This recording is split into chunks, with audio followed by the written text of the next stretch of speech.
Muy buenos días a todos los seguidores de Proceso Digital y Departamento 19.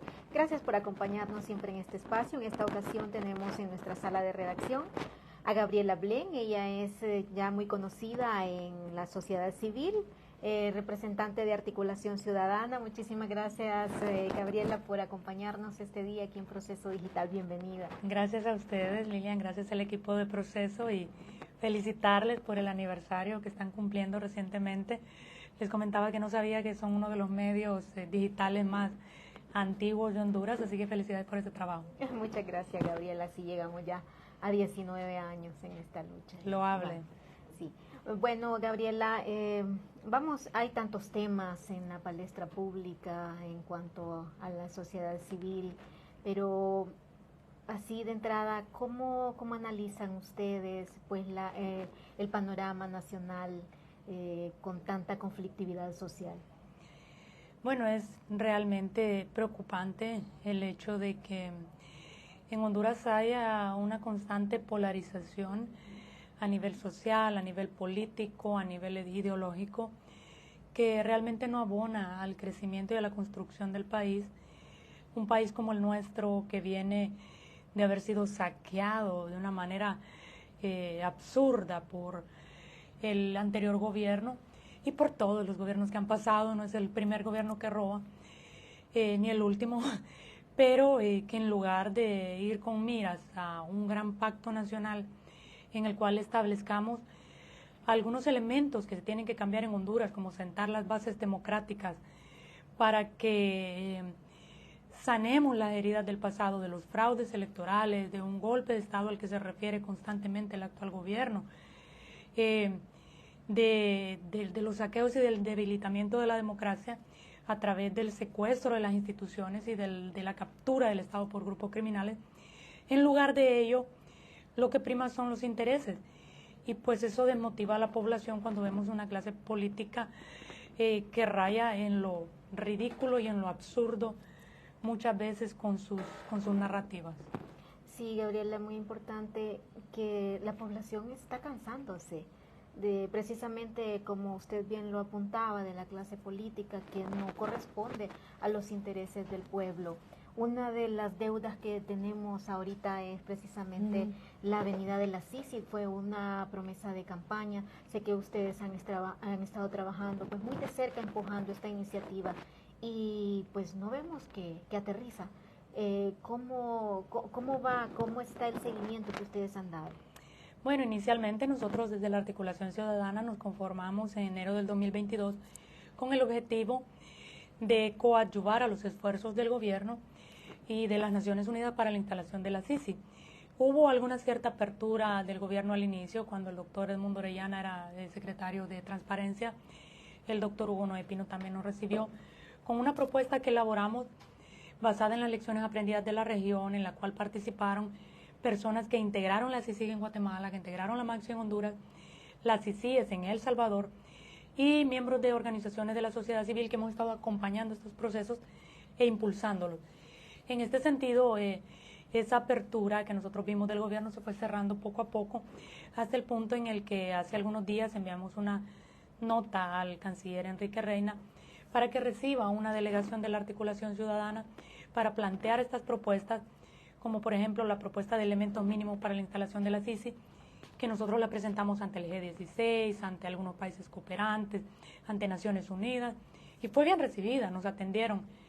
De hecho, nosotros fuimos, como por decirlo de alguna forma, pioneros. No me gusta presumir en ese sentido, pero presentamos las bases de lo que se necesitaba para instalar la Sisi.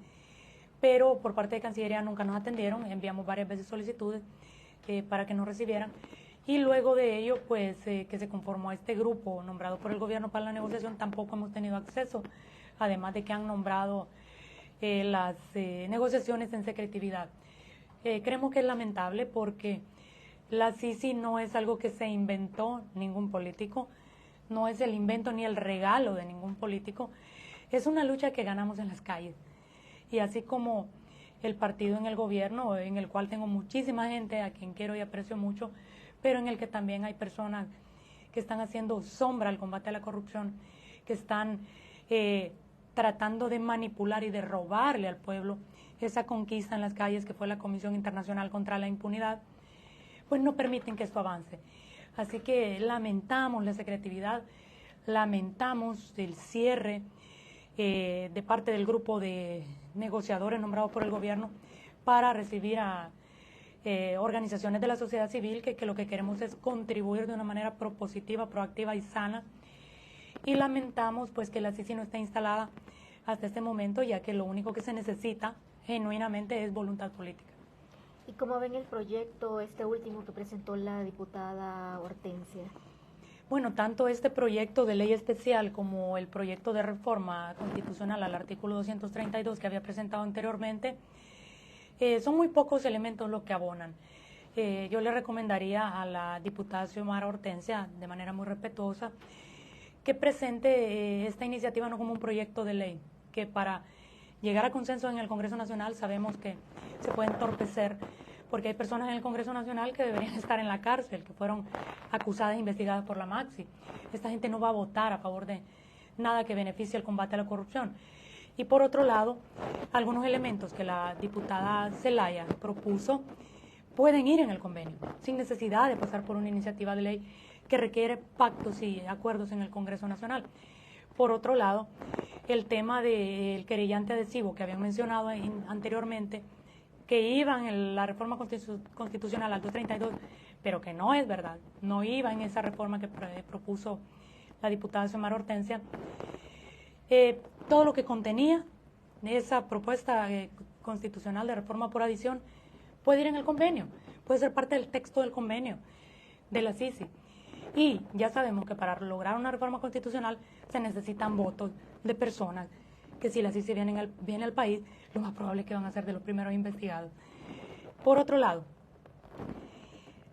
poner en el nuevo proyecto de ley especial que el fiscal general es quien tiene que certificar a quienes van a ser los querellantes adhesivos o que van a acompañar los procesos penales junto al Ministerio Público, es restar la independencia a la CICI. La CICI necesita independencia y autonomía.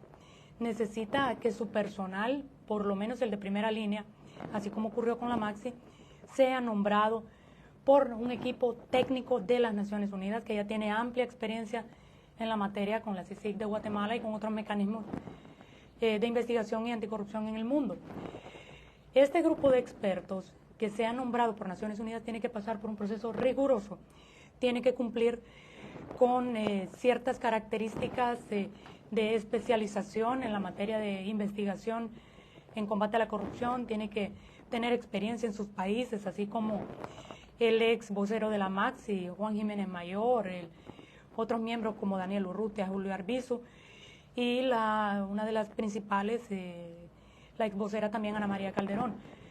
Si la Maxi tenía personal de esa categoría, que fue nombrada por la OEA, que es un organismo del que muchas personas desconfían, ahora imaginemos las Naciones Unidas, que es un organismo que tiene más credibilidad, puede nombrar personas de la categoría pues de las que tuvo CICIG en Guatemala, pero que las nombre el fiscal general, después de saber que el señor Joel Zelaya estaba inhabilitado para participar como fiscal general, ya que él era regidor y la ley se lo impedía, pero que ocurrió algo muy extraño con la declaración jurada y finalmente él resultó con calificaciones altas, a pesar de que habían personas como la abogada Jenny Almendares y como otras personas que tenían mayor experiencia y mayores calificaciones, pero él es el mismo fiscal Luis Javier Santos, a quien le ha puesto un bozal, por cierto.